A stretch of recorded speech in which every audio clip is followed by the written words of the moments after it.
For a better future, let's talk about what matters. Hey everyone, welcome to Yumi Talk, Yumi Walk podcast. It's your host, Zimmah Neinaka, and today we're diving into a powerful conversation about how we can spark change in our communities. And in today's episode, it's Youth in Action. So yeah, it's all about you guys, the youths. And we're shining light on how you can shape the future of this country, Papua New Guinea, through equality, education, and empowerment. And today I have two very special guests with me, fellow youths themselves, and I'll give them a chance to introduce themselves, maybe tell us who they are, because I know you're excited to find out who they are. So yeah, I'll start off with the gentleman to my right. Hi everyone, my name is Cheyenne Abel. You can just call me Shy for short.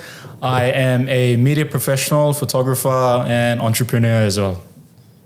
Hi everyone, I am Ardel. I just recently graduated at Divine Word University, and I find my passion in women empowerment, youth empowerment, and community service. Wow, that's great. Thank you guys. Are you guys ready to start? Yeah, let's go. Yes. Let's go. Okay, so we'll start off simple today. And maybe let's just try defining the topic. So it's pretty broad. I mean, I'm pretty sure the youths have heard it so many times that you are the future. And I mean, it is the truth. You know, we can't say that you're not, because you are technically the future to carry the country 50 years on. So when you hear youth in action, what does that mean to you personally as a young Papua New Guinean? So I guess I'll go first. You go ahead. So youth in action. Youth in action to me really means using the skills, the knowledge that you have gained throughout the years of your young life, but also building upon the wisdom of older people, those that have come before you. Obviously that with those experiences that they've had, there are things that you can learn from. Yeah. You know, there's a saying that always goes that it's better to learn from other people's mistakes rather than your own mistakes. So I think youth in action is really building upon the skills and knowledge that not only you have, but on the skills and knowledge that those that have come before you have basically laid out in front of you. True. And Ardel, what does youth in action mean to you? For me, youth in action means young people coming together to create and lead change. Using as mentioned by Cheyenne, using the skills and knowledge that they have gained throughout their studies or their experience in their own spaces like sports, education, community engagement, and anything, any spaces that you name, youths are in. So yeah, that's them coming together or in their own spaces, creating and leading the change. Yeah. And I think that's something you just definitely have to tackle, especially like looking for the opportunities that are already out there for them, and really use that to drive changes in their own communities. I mean, I think it's interesting that Ardel mentioned about the different areas, because everyone has unique talents and skills. Like there may be young people who are talented, gifted in making music. There may be young people who are gifted in dancing or academically as well that go into research. So there's all these different avenues that young people can pursue and should pursue, really. It's in this modern day and age, like I think we were talking about this before we came into the podcast, but everyone has an opportunity, and the opportunity exists if you know where to look for it and if you're keen on finding it. Yeah, I think that's very important. And I think what the European Union has actually done to create opportunities for young youths in Papua New Guinea is through education. So they feel that if we could educate the next generation of this country, we will have a brighter future. And I mean, I reckon that is so true, because education is the key to success. I mean, with education, you learn how to build. With education, you learn how to save money. You know, the important life skills for any young person and also any adult. So, they've actually put out two different initiatives that we can discuss openly today, which is the European Union scholarships, and that is the Erasmus Plus scholarship. And it is not just like to go study abroad, but also to take internships. And this is all about developing the minds of our young people to really think outside the box, like not just to look in the little space and area that you're so comfortable in, but to put you in a position where you could be uncomfortable and tackle real life challenges. So what is your thoughts around it, like being able to push our youths to a more broader perspective, a more global exposure into maybe enhancing their skills or finding out something new about themselves that they could take back here and input into the country? Ardel? Yes. Very important points that you highlighted. So if a youth or a student comes across an opportunity like this, like the one that European Union offers, it's great to take it up and move forward with it, because a positive change that we'd see or a youth could have is networking with individuals, youths or students from other countries, learning from them and learning as well from the course or the study that they went abroad to study for, and then bringing those back into the country and trying to find ways to contextualize it and looking at our problems, our social issues issues that we face, and then employing those experience, the skills, the knowledge to tackle them. Yeah. So basically, yeah, yes. I mean, networking is a really good point, because there's, again, another saying that goes, your network is your net worth. So, Definitely. The people that you keep around, like in your space, they determine like Exactly. everything. Yeah. Like if you want to do business and if you know this person, you're like, oh wait, I know someone that, can do this for me. So I'll just give them a call, and then, it just opens up more opportunities for you. And how about you? Well, I think what exactly you guys are talking about resonates really well with me, because that is my reality. Yeah. Your network is your network. True. And just circling back to the point on education, I think it's very important to have that global perspective. Yeah. We had discussed this previously, and we were talking about the realization, I think, for young people, knowing that there are higher standards that can be met. I think in Papua New Guinea especially, we often limit ourselves. Yeah. That's one of the challenges. We get as too young comfortable. people. Yeah. Complacency, being comfortable. Complacency breeds... Unproductivity. Exactly, yeah. I was looking for the word, thank you. Unproductivity, and just basically we know that we can be better, but because we don't know the higher standard that we are called to, we can't reach for it. True. So identifying gaps, and education is a real game changer in terms of identifying these gaps, because if you're exposed to, you know how to read, you know how to write, financial literacy, you can start a business, you create opportunity for other young people as well. Yeah. And let's just say, as young people, it's not just restricted to young people. Yeah, creating business opportunities for everyone that you deal with. Everyone gets to put their hand in on it. Yeah, So, and knowing the higher standards of other countries, but outside of Papua New Guinea as well. We have the internet these days. Travel is accessible, Very accessible. much more than it was before for everyday Papua New Guineans, especially young people involved in school, university, and just creating that broader perspective for yourself as a young person. That's something that I really resonate with, and I think is very important in modern Papua New Guinea. Yeah, I think, holding young people to a higher standard, especially them looking at themselves and saying, see, I mean, I could do this, and you're more than capable of doing so much. Like we talked about at the start, different youths have different passions that they're interested in, like, photography or fitness or anything of that sort. And from there, like, you could see yourself, don't look at others and say that, there's so much competition out there, but really tackle your own opportunities and be your own competition in the game. And also into, you're looking at youth empowerment, we need to also look into equality of, how we go about our empowerment, especially with our young people coming up. And I think this next segment is really special for Ardel, because at the start, she did talk about having a big passion on women empowerment. So we're going to tackle that part of the empowerment here today for the youths. And yeah, we can't talk about empowerment without equality within our women inclusion. In participating in community building, not just that, but also business and other things that we could look into when it comes to empowering our women and our girls. So yeah, there's a lot of young girls, I'm sure, that are watching you today. And what would you want to share? Like, why are you so passionate about empowering the women in Papua New Guinea? And also, what do you think will, be the impact of having women to participate more? Thank you, Zimmah, for that question.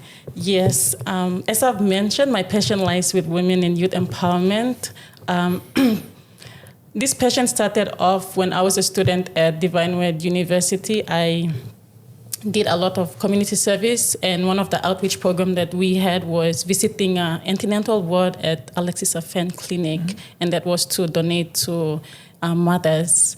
Wow. And so I saw then I saw there was a need for more maternal health care, tapping into that, women's health care, and also other spaces as well, like a program that I was with, the program that was run by one of these NGOs that I was with, the Elevate Her program that is focused on young women in leadership. So empowering women or young girls in that spaces is very important. Why? Because if you look at the current statistics right now, our population stands at 10 million plus, and women make almost half of the population. There is 4 million plus women in the country right now. And so if we have the participation in areas or spaces that they want to move in, and they must feel free to move in, we would see a lot of changes. That is in health, in education, economic. You will see that in our families as well. Yeah. And like what we've mentioned earlier, women have we are multitaskers, and we don't just bring we more like, we have a lot of traits to offer. We have a lot of traits to offer, and we don't just bring a particular skill, but more to it. Yeah, and not only we benefit, but our families benefit, men benefit, our children benefit as well. Yeah, our brothers at home or wherever, the men in the workspaces too, they also benefit from this. So really talking about women empowerment, not just because it's women empowerment and it's focused on women. True. No, we're asking our males as well to see the issues that women are facing, provide more support. Yeah. Which leads me to my next question, which I think Shay would be preferred to answer this. As young men, representing the young men of this country, what do you think the men should be doing to support women's participation? Right, that's a very important question. I think it's one of the biggest topics in this.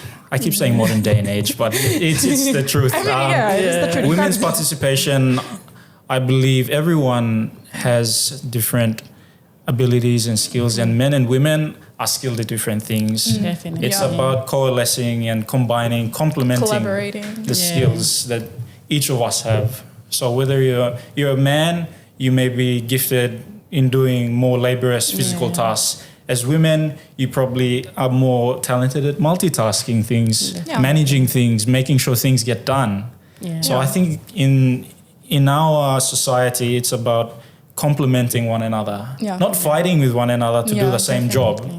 It's working alongside each other. Exactly. And there are nuances to this. Some men may be a bit more gifted at some things than some women, and some women, vice versa, may be gifted at doing other things that men aren't as good at. So it's complementary. We are complementary human beings. We all, our discussion before this, we're all human beings. We all bleed red. True. Yeah. And I think at the end of the day, we can also see that women, apart from our conversation here, we can see that a lot of young women are stepping up. Zimmah is an example. Rather than... Thank you. Okay. But I'm so proud to see a lot of our young people stepping up. We also have a few of them here in the room to be proud of, young Papua New Guineans really putting in the game for it. And also, it's all about leadership at the end of the day, right? But we can look at both men and women. You can be leaders of this country. And it's just about stepping out there, taking on opportunities, as we talked about, and really driving the change to build a better future. If I may add, just like very importantly, it's a reminder to all our youth out there as well. When we're talking about empowerment, women empowerment in particular, it's not something new, or it's not a global goal that we're trying to achieve. It's already mentioned in our 5 national goals and directive principle that talks about empowerment, women participation. So we don't have to look far. If we are going to make the change for the next 50 years, it starts with us youths. And that is the document that paves the way for us. Thank you. Thank you, Ardel. Wow. Yeah, well, can I add on to that as well? That's sure. Yeah, our national goals and directive principles, it's the foundation of our constitution, and equal participation by everyone is one of the goals within the document. And I think for us as young people, that's also a document that we should really all read as well. Yeah. The preamble to our constitution. It gives the guiding path to everything that we do. So if our forefathers had the foresight to put that in, then there's no excuse for us today. Exactly. Yeah. Make no excuses. All right. So, well, it's clear to see that a lot of our youths are stepping up through education, innovation, and equality. And I'm pretty sure we have other youths empowering other youths. And from this conversation, we tapped on a lot of topics that actually you can also start having conversations with your peers, your friends, your family, and also go out there and make the change as well. Be a youth that empowers other youths. And and also please leave a comment down below for our guest as well. But before we end this segment, I would really want to, if you guys could just leave a few advice for the young generation. I know you did, but maybe just a word of advice, maybe a quote. To wrap it up? Yeah. Okay. Ardel, you want to go first? Please, you go ahead. Okay, well, Shay. I'm being put on the firing line again. So my message to all the young people out there is that you have access to information, you have access to the internet, you have access to all the different things that your mothers and fathers never had. And I think it's about utilizing the technology available to you. And if you have the opportunity to create an opportunity for yourself and for others, please take it. Just start. It doesn't have to be perfect. I know when I started my business, it wasn't perfect. I started doing free jobs in photography, and I today it's grown into something I never could have imagined it would have. And that just all started from starting somewhere. So opportunity is there, whether it's business, community initiatives, helping your friends and family out with whatever. You can always make a success out of it if you keep pushing and if your heart's in the right place. Thank you, Shay. And also, we'll leave his ads down below, like if you want to check out his business and maybe like shoot him a message if you ever need his services. Thank you so much, Shay, for being here with us today. And Ardel? My message to our youth out there is to find your passion and pursue it like crazy. Just pursue your passion. Yes, pursue your passion. Let's go. All right. So don't forget again to please subscribe to our YouTube channel. Also follow in on Spotify so you can listen into all the other fun-filled and powerful conversations we have coming up for our next episodes, which the next one is actually on sustainable infrastructure. So you might want to come along for that. And also, please leave a comment down below because we do want to read on what you have to join in for this conversation. And we hope you enjoyed this conversation with us here today.